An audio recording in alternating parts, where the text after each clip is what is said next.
Oleh itu saya bagi pihak geng 44 yang dibetul, geng tak ada jawatan di belakang ni, ingin memberi sedikit pandangan, cadangan, teguran kepada kerajaan dengan harapan menerima dengan hati dan tangan yang terbuka. Janganlah mulut kata ya tapi hati kata lain. Pertama saya nak sentuh tentang transformasi pentadbiran. Payung transformasi pentadbiran sudah tentu Akta Anti Lompat Parti.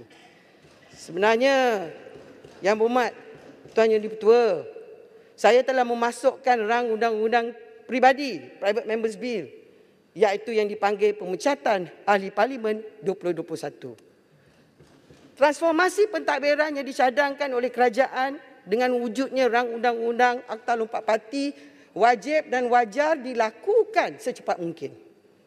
Bukannya apa? Sebab kalau katak tu nak lompat, dia tak ikut masa Tuan Yang Di-Pertua. Siang pagi, malam petang.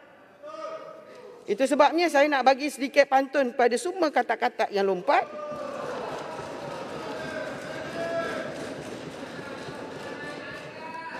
Lompat si katak lompat.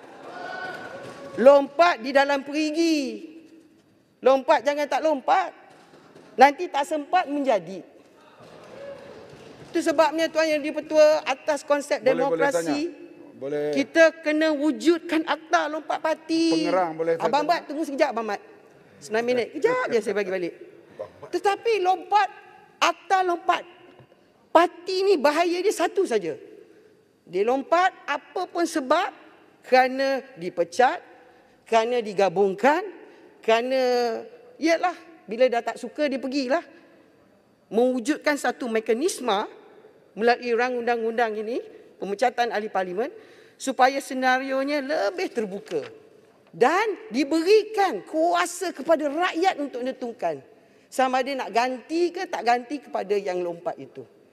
Sebab kita mesti menerima Tuan Yang Di-Pertua, tak semestinya yang lompat itu lompat kerana dia nak lompat. Kadang-kadang dia dipaksa lompat kerana dia telah dipecat. Jadi cadangan saya dengan rang undang-undang ini macam orang bercerai lah. Saya dulu Tuan Yang Di-Pertua jadi peguam syariah 20 tahun.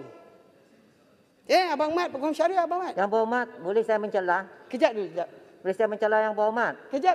Yang ini penting. Kejap. Peraturan kata saya kena bagi kebenaran. Kejap Abang Mat. Saya nak cakap, biar saya habis. Maknanya, itu sebab dalam Islam, bila cerai, dia kena ada masa edah lepas gugur talak. 3 bulan. Dia kena relax je, dia kena fikir. Nak cerai tak nak cerai, nak sambung tak nak sambung. Itu sebenarnya. Jadi apa yang saya cadangkan di sini, rang undang-undang Pemecatan Ahli Parlimen, biarlah referendum dibuat kepada rakyat untuk tentukan wakil rakyat yang lompat itu diganti ataupun tidak. Itu saja. Jadi saya minta tolonglah kepada Yang Berhormat Perdana Menteri, Yang Berhormat abang saya, Menteri Undang-Undang yang baru, Yang Berhormat Santubong, untuk berikan laluan fast track kepada rang undang-undang saya untuk didebatkan dan diambil alih oleh kerajaan sebagai asas kepada Akta Anti Lompat Parti dan Pemecatan Ahli Parlimen 2021 digabungkan untuk mewujudkan parlimen yang lebih berwibawa dan merangkumi. Silakan Yang Berhormat Abang Mat dan Yang Berhormat Ufuk. Silakan. Seminit je Yang Berhormat. Nampak pengerang bila jadi ahli parlimen biasa ni cemerlang sekali. Saya nak tanya satu, individu lompat. Macam mana parti lompat? Misalnya bersatu, bersama dengan PH. Lompat belah sana. Dan wujudnya pejuang. Kami dulu bersama Pakatan Rakyat. PAS, PKR, DAP. PAS bercerai dengan DAP dan keadilan. Kalau parti lompat, bagaimana keadaan begitu? Adakah kita lompat bersama ataupun kita pilih keadaan yang macam mana? Ini minta pakar undang-undang tolong jelaskan. Okey, Yang Berhormat. Bagaimana pula dengan mereka yang nak juga melompat tapi ada sebab-sebab tertentu tak jadi melompat? Bagaimana pula dengan mereka yang mengatakan, Kak pergilah Kak, ini penting kakak kena pergi bersama-sama masuk dalam bersatu. Bagaimana tu? Terima kasih. Itu sebab dalam Islam bila bercerai itu tak boleh ikut hati. Tukang cocok ramai. Tukang kipas lagi ramai. Maknalah maksud saya ialah banyak sebab alasan orang YB lompat. tukang cocok lah juga tu kan. Saya minta maaf Yang Berhormat, cocok-cocok ni saya tak faham Maknanya Yang Berhormat, saya jawab pada soalan Abang Mat. Sebenarnya mekanisme yang saya cadangkan ialah merujuk kepada elemen parti yang pergi sebagai gabungan. Masalah kita yang paling penting ialah untuk Yang Berhormat fahami ialah mekanisme mesti ada sebab tak semesti yang pergi itu atas alasan hanya kerana lompat. Kemungkinan dipecat atau mungkin yang berlaku kerana kerajaan gabungan. Tetapi yang kita nak wujudkan ialah satu sistem yang mana dia tidak boleh hanya lompat sesuka hati bila-bila masa. Adanya mekanisme dan mekanisme yang paling penting dan paling wajar ialah mana rakyat menjadi penentu kepada pengganti. Sebab saya percaya tak semua yang bertanding mungkin dalam PRU ke-15 ini akan menjadi mereka yang mewakili parti politik. Kemungkinan akan mewakili sebagai calon bebas sebagai contoh. Takkan bila dia gabung lepas menang, kursi itu terus digugurkan talak.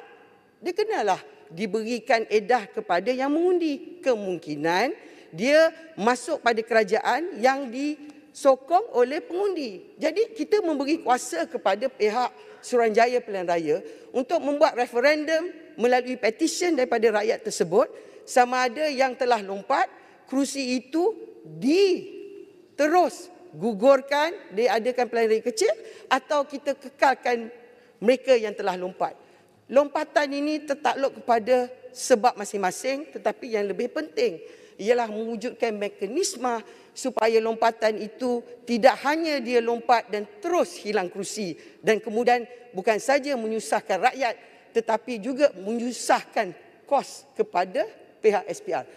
Dalam bab ni saya nak sebut satu je perkara. Bila orang bertanding, dia bukan hanya bertanding seorang diri. Kalau dia mewakili parti, kos parti itu lebih tinggi pada kos untuk pilihan raya. Persediaan, nama-nama calon, nama-nama jentera, bukan saja itu termaksud juga data-data yang telah mereka gunakan untuk pilihan raya. Jadi ini tidak berlaku adil, bukan saja kepada parti, tetapi yang lebih penting tidak berlaku adil kepada rakyat.